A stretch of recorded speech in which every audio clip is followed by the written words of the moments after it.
आज हम देखा जाए तो जो मध्य प्रदेश की सांस्कृतिक राजधानी रही है, वो हमेशा से इंदौर ही रही है। साहित्य, संगीत, कला के क्षेत्र में इंदौर हमेशा आगे रहा है मध्य प्रदेश के सभी शहरों से।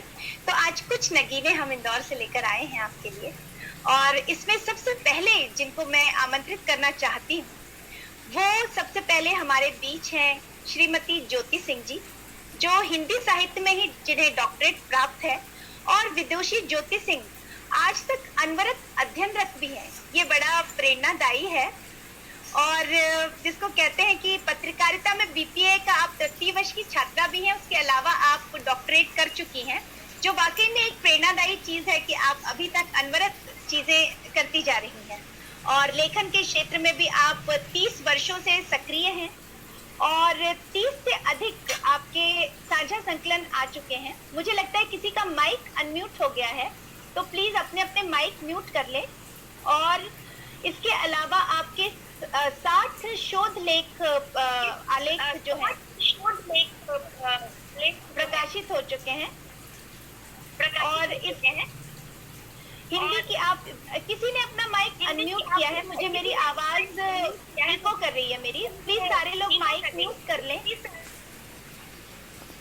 और इसके अलावा आप हमारे शहर के प्रतिष्ठित गुजराती विज्ञान महाविद्यालय में हिंदी की विभागाध्यक्ष भी हैं, तो इनकी साहित्य सेवा अनवरत जारी है और मैं बहुत सम्मान के साथ आमंत्रित करती हूँ श्रीमती ज्योति सिंह जी को कि वो आए और अपना काव्य पाठ प्रस्तुत करें।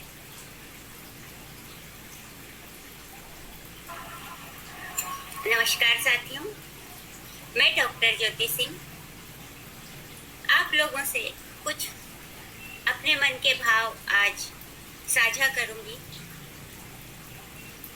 वैसे तो साथियों, हमारा जो आज का माहौल है उसमें निराशा और दिशा कभी हमारे अंदर घर करते जा रहे हैं, परंतु फिर भी जिंदगी को तोड़ते ही रहना है, अग्रगामी होना है। तो मुक्तक कुछ जिंदगी पर ही मैं आपको सुनाना चाहूंगी। काल के कपाल का श्रृंगार है जिंदगी, काल के कपाल का श्रृंगार है जिंदगी, सांसों के ऊष्म स्पंदन की झनकार है जिंदगी। काल के कपाल का श्रृंगार है जिंदगी, सांसों के ऊष्म स्पंदन की झनकार है जिंदगी। आस प्रेम प्रीत विश्वास का साज है जिंदगी, आस प्रेम प्रीत विश्वास का साज है जिंदगी। समय वीणा पर गाया आशा का राग है जिंदगी, संबंध सागर में डूबता फिरता अनुराग है जिंदगी। लक्ष्य भेदन में कर्म तुणीर की टंकार है जिंदगी, कलुषित अंधेरे को जीतने की ओजस्वी हुंकार है जिंदगी। कलुषित अंधेरे को जीतने की ओजस्वी हुंकार है जिंदगी। निरंतरता का घोष, विजय का विश्वास है जिंदगी। आदि से अंत की यात्रा का इतिहास है जिंदगी। तो इस मुक्तक के साथ मैं अब अपने दूसरे क्रम पर आना चाहूंगी।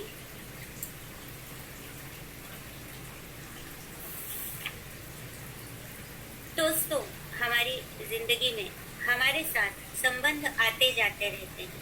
कुछ संबंध जो हमारे बहुत आत्मीय हो जाते हैं, पर इन संबंधों में कभी कभी बहुत सी दूरियां आती जाती। कहा जाता है जैसे जैसे हमारा घर भरता जाता है, हमारे बीच की कुछ दूरियां बढ़ती जाती हैं। ये दूरियां किसी भी रिश्ते की हो सकती है। हम दोनों, दूरियां मेरी इस कविता का शीर्षक है। हम दोनों नदी के किनारों की मानेंगे, कभी न मिलने की अंतहीन स्थितियों में डूबते उतराते। नदी के किनारों की मानेंगे, कभी न मिलने की अंतहीन स्थितियों में डूबते उतराते। बीच में बहता भावों का ये अपार पानी, बीच में बहता भावों का ये अपार पानी। जब प्रेम की बाढ़ में यह पानी बढ़ता है, जब प्रेम की बाढ़ में यह पानी बढ़ता है, हमारी दूरियां और बढ़ जाती हैं, हमारी दूरियां और बढ़ जाती हैं। जीवन की नदी में भावनाओं के भंवर जीवन की नदी में भावनाओं के भंवर डूबते तिरते हमारे तन मन उफनाती आती रिश्तों की लहरें हर बार हमारी तरलता को और बढ़ा जाती है और हमारे बीच की दूरियां कुछ और बढ़ जाती है। यही है हमारी नियति, जीवन की नदी। ये तो मेरी एक छोटी कविता खत्म हुई। जो कविताएं हमारे मन में, हमारे मन की वनस्पति में धीरे धीरे कहाँ कहाँ उनका जन्म होता है, कहाँ कोई एक भाव आता है, कहाँ शब्द अपने अर्थ को व्यंजित करता है। इस पर मेरी दूसरी कविता है अरण्या। अरण्या यानी वनों में रहने वाली। मेरे मन के वनों के झुरमुट में, मेरे मन के वनों के झुरमुट में रहती हैं कविताएं। मेरे मन के वनों के झुरमुट में रहती हैं कविताएं, वनस्पतियों के विविध रूपों में। कोई किसी पेड़ के मोटे तने से चिपकी बेल बनकर, कोई किसी पेड़ के मोटे तने से चिपकी बेल बनके, तो कहीं जड़ों की मिट्टी में बीज रूप में, कभी पत्तों की सरसराहट में, भावों के अरण्य में। स्वच्छ हवा से शब्द पा जाते हैं अर्थवक्ता, स्वच्छ हवा में शब्द पा जाते हैं अर्थवक्ता। मिल जाते हैं मेरी कविता को प्राण, मिल जाते हैं मेरी कविता को प्राण। मेरी देह की गंध रंग भाव, मेरी देह की गंध रंग भाव से उपजी मेरे सुख दुख की हिस्सेदार, मेरे सुख दुख की हिस्सेदार। शब्द अर्थ के संयोग से सृजित उपहार अरण्याय, शब्द अर्थ के संयोग से सृजित उपहार अरण्या मेरी कविताएं। तो मित्रों, ये मेरी छोटी छोटी सी कविताएं हैं।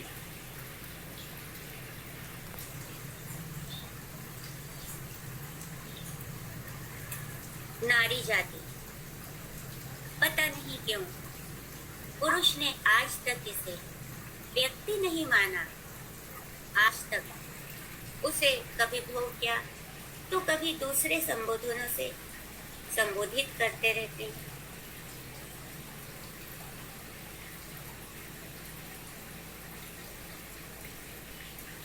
हमारे आसपास हमारा जो पुरुष दृष्टिकोण है और जो कभी भी आक्रामक हो उठता है महिला देह के लिए, उसकी आत्मा को झकझोरने के लिए मेरी एक कविता है। सुनो एक बार जागे, सुनो एक बार जागे। ना जाने से वो कौन से क्षण होते हैं जिस पे पुरुष पशु बन जाता है और स्त्री को मात्र देह समझ सिर्फ लूटने खसोटने का कार्य। किस आसुरी छाया के वशीभूत हो कभी, किस आसुरी छाया के वशीभूत हो कभी।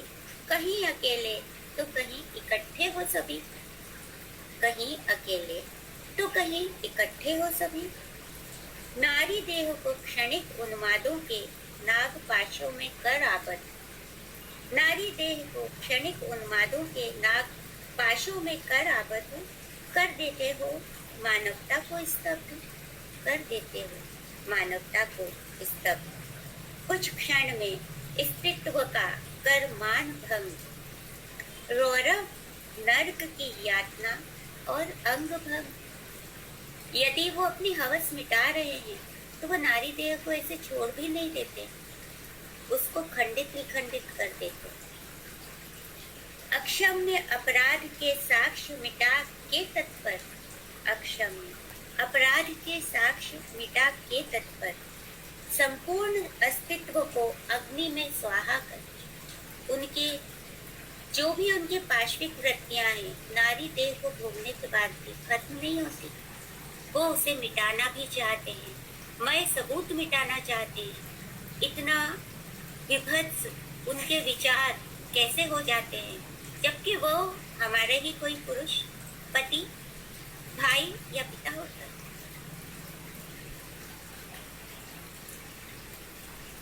संपूर्ण अस्तित्व को अग्नि में स्वाहा कर शब्द हो जाते अवाक, सुन्न हो जाती है दवार, लेखनी भी सुन्न हो जाती है। क्या लिखो ऐसी मनस्थिति के बारे में। अपने होने पर रोए काली रात, अपने होने पर रोए काली रात, भावों को हो जाए पक्षाघात। पैरालिटिक हो जाते हैं हमारे सारे भाव जब हम ऐसी कोई सी भी दुर्घटना सुन लेते हैं। दिग्भ्रमित न्याय, बस कोई दुशासन सर ना उठाए। हमारा न्याय भी दिग्भ्रमित हो जाता। निर्भया सा हश्र किसी का ना हो न पाए, आत्मा न तार तार हो अब कोई। सुनो एक बार जागे आत्मा तुम्हारी भी सोई, एक बार जागे आत्मा तुम्हारी भी सोई। तो मेरी ये कविताएं थी जीवन के कुछ रंग को बिखेरती हुई। मेरा समय कितना हुआ बहुत यदि आप जी समय आपका हो बताएं गया तो। है जी समय हो गया है वही जो हमने डिसाइड किया था। और बहुत ही सार्थक सृजन, बहुत ही मर्मस्पर्शी सृजन कहूंगी मैं आपका। बहुत सुंदर रचनाएं, धन्यवाद। और अरण्या के माध्यम से हो या स्त्री के माध्यम से हो, बहुत सुंदर आपका सृजन। और इसके साथ अब मैं अपने